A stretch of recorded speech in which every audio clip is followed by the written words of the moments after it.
Hello everybody, it's Yashar here, back again with another video, and in this video I'm going to quickly go over the latest earnings report of Shopify, which was released today. I never owned Shopify in the past, but the main reason I'm covering earnings of Shopify in this video is that this company was the largest Canadian company by market cap just a few months ago, and now it is not even among the top 10 Canadian companies. It was one of the favorite Cathie Wood stocks, and we all know whatever she touches these days, it will just crash. Right at the start of the video, I just want to tell you my personal opinion about Shopify earnings report. I think it wasn't a disaster. It was disappointing, yes, but it wasn't a disaster. It was, in some aspects, actually a good report. But because of the extremely high expectations, the market was disappointed and reacting negatively to a relatively good Shopify report.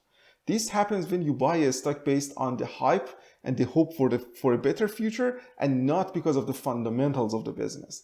At the end of the video, I will tell you at which price I would consider buying Shopify, but let's review Shopify business and the earnings report first. For those of you who are not familiar with Shopify, it is a giant e-commerce platform which can provide services to small businesses and even large companies to run their business in various sales channels, including web and mobile storefronts, physical retail locations, and social media storefronts, and enables to manage products and inventory, process orders and payments, fulfill and ship orders. At the time of recording this video, which is the day after the earnings report, and of course an extremely red day in the market, Shopify stock experienced a significant drop. I mean, another 15% drop in their share price, and this is after a huge sell-off of their stock price already in the last few months, which caused the stock to crash from almost $2,100 per share at all-time high to $500, meaning a 75% crash in just 5 months period. Shopify in the last few years was one of the ultra fast growing Canadian tech stocks, and if we look at their income and cash flow statements, we can clearly see that they were a growth beast and grew their business by almost 97% year over year in the last 3 years, which is a superb growth rate for the company. And that's why the share price of the company exploded in the last 3 years.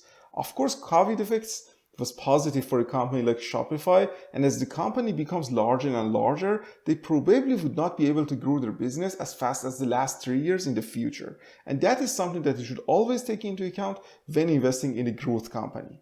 Let's just look at the recent earnings report of the Shopify and see why the stock is crashing again. The opening paragraph of the earnings report is basically assuring the investors about the bright future of the Shopify.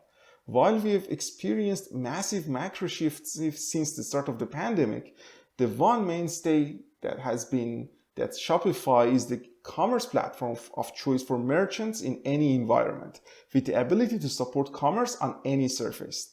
And this was basically the Shopify president. And he adds, this has earned Shopify significant merchant trust and the ability to help them with more parts of their business, which is why we are eager to bring Deliver's team and technology to our merchants. And of course, this is basically the news that Shopify will now acquire Deliver's to implement infrastructure for optimizing fulfilling orders and delivery, much like Amazon. Now let's look at the key financial aspect of their business in the last quarter. Total revenue in the first quarter grew 22% to 1.2 billion Canadian dollar, which represents a 2-year compound annual growth rate of 60%. Okay, this is good. Nothing crazy like the COVID years for Shopify, but still decent growth. Monthly recurring revenue up 17% year over year, and also subscription solution revenue up 8% year over year, which are all good, but still nothing is growing extremely fast here. The parts that investors and hedge funds doesn't like the most about Shopify earnings report are these two parts. First, operating loss for the first quarter of 2022 was $98 million, or 8% of the revenue, versus income of $118 million, or 12% of the revenue for a comparable period a year ago. It means this year they lost money, while last year they made money. So this is the part that the investor doesn't like at all. Second part, net loss for the first quarter of 2022 was $1.5 billion, or basically 1.70 per basic and diluted share. compared with net income of $1.3 billion or $9.9 per diluted share for the first quarter of 2021. So, yeah, again, not a good quarter for them comparing to the last year basically. Finally, they talk about their 10-for-1 stock split and the benefits of acquisition of Deliverr, which of course didn't help Shopify stock price at all. At the time of recording this video, the shares of Shopify are still dropping heavily after the closing bell, as the company predicts overall a slower growth in 2022. In my opinion, this can provide some opportunity for us to buy Shopify at a good entry price. There you are guys, I hope you enjoyed the video. If you enjoyed the video and my coverage of earnings report of Canadian companies, consider subscribing to the channel to see similar videos. I like Shopify, but when I do research the company financials, I always find it overvalued.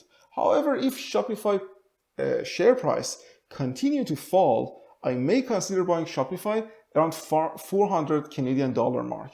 But until that time, I see you guys in the next video. Farewell.